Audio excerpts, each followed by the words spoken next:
Lectures on the Tabernacle, by William McClure, The Door. Exodus 26 verses 36 and 37, John 10 verses 7 and 9. You will notice in John 10 we have two doors named. In verse 9, we have a door of which the Lord says, I am the door, by me if any man enter in he shall be saved. In verse 7, another door is spoken of, but of it is not said, if any man enter in. It speaks of those who enter it as, the sheep, I am the door of the sheep. Christ is the door in each case, but we may speak of him here as the door for the saint, and the door for the sinner. You may say, does the saint need a door? Of course he does. He needs Christ as the way to God in praise and worship. And the sinner needs Christ as the way to come to God in his guilt and sin, for pardon and for peace. See how these doors are here illustrated. Any one of the men of Israel, no matter of what tribe, could enter by the gate, and bring his sacrifice to the altar. But only a priest could go through the door into the tabernacle. The gate speaks of salvation, and the door speaks of worship, the gate of our coming to God as lost ones, and the door of our coming to God as saved ones, in praise and thanksgiving. There is another thing.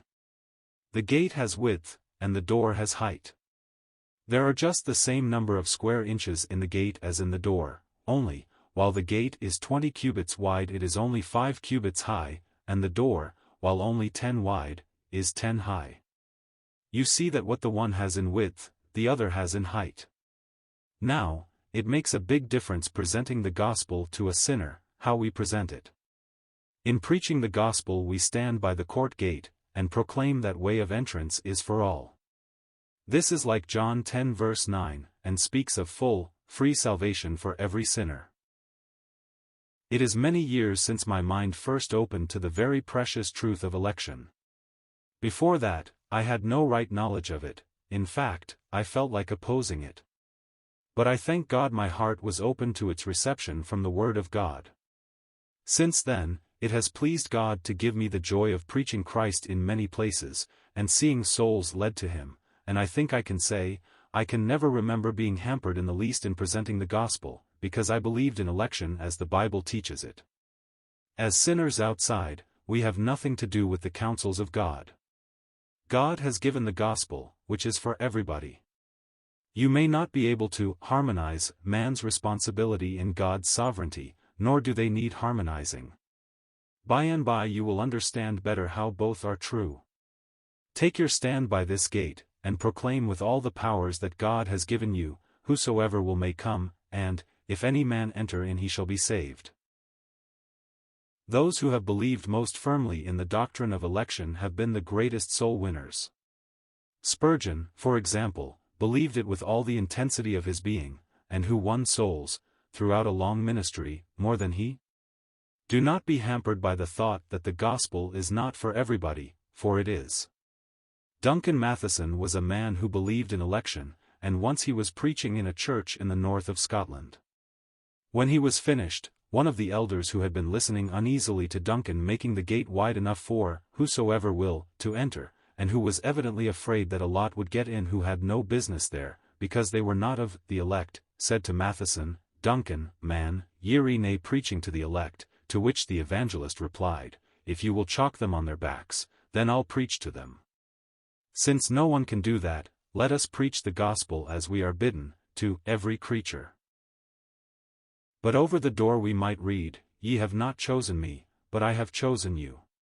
And so we found that our salvation was no haphazard thing, but the result of God's eternal purpose in Christ. Thus as we progress in the knowledge of the truth of God, we learn every lesson in its proper place.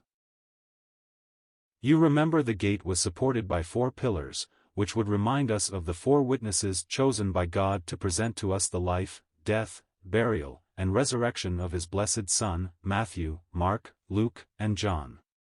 When we come to the door we find, not 4 pillars, but 5. Now, why is this so? God uses 5 writers to give us the epistles, Paul, Peter, James, Jude, and John. And their ministry is especially to believers. It is the same blessed person who is set forth in all, but in the Gospels he is seen as the way to God for sinners, and in the epistles as the way to God for purged worshippers. These pillars were acacia wood covered with gold, speaking of Christ now in the presence of God. When it is brass, it is Christ on earth, in reference to the judgment of sin, but in the gold we have Christ as the glorified one. The wood and the gold are beautifully brought out in that remarkable passage, Isaiah 9 verse 6, "For unto us a child is born, unto us a son is given, and the government shall be upon his shoulder, and his name shall be called Wonderful, Counselor, the Mighty God, the Everlasting Father, the Prince of Peace." Do you ever think of the marvelous exactitude of the Word of God? Unto us a child is born, that is the wood, his holy humanity. Unto us a son is given, that is the gold, his deity. Bethlehem was not his origin. Away back in the eternal past, he was the son in the bosom of the Father. But in grace he became the child born. And as one of the perfections of our precious Bible, and not a mere redundancy of speech, it is added that he was the Son given. Then we get what would answer to the 5 pillars: Wonderful, Counselor, the Mighty God, the Everlasting Father, the Prince of Peace. 5 titles, which assure us that he was no mere creature, for of no creature could it be said that he was the Mighty God and the Everlasting Father. We read in Romans 9 verse 5, Christ came, who is over all, God blessed forever. In Hebrews 7 verse 26, we get other 5 things, for such an high priest became us who is holy, harmless, undefiled, separate from sinners, and made higher than the heavens. The door curtains. There are the different kinds of material, blue, purple, and scarlet, and fine twined linen, each bringing out a special feature of the beauty and perfections of Christ. God, in giving us 4 accounts by the evangelists, does not mean them to be merely 4 corroborative witnesses. They do corroborate, but the thought is, that God wanted the different writers to bring out each his own peculiar feature of the Lord's character. Matthew, or the purple d. The great thought in Matthew is the kingship of Christ, so the genealogy of Christ is traced up to Abraham, through David, and Christ's title to the throne established. The wise men in the 2nd chapter ask, "Where is he that is born King of the Jews?" This is the purple, or royal color. Mark, or the scarlet d. In Mark we get no genealogy. There are genealogies in Matthew and in Luke, but none in Mark. Here, Christ is presented as the servant, and it is in keeping with that character that it should be omitted. The word scarlet really is worm scarlet, the color was obtained from a worm. What grace, that he should stoop so low, the one of whom we read that he was the mighty God. Newberry gives the word scarlet as the splendor of a worm. And what glory will ever equal the glory of his humiliation? Luke, or the fine twined linen d. The genealogy of Christ in Luke is traced right up to Adam. All through Luke, the phrase is, a certain man. The same parable which has a certain king in Matthew, has a certain man in Luke.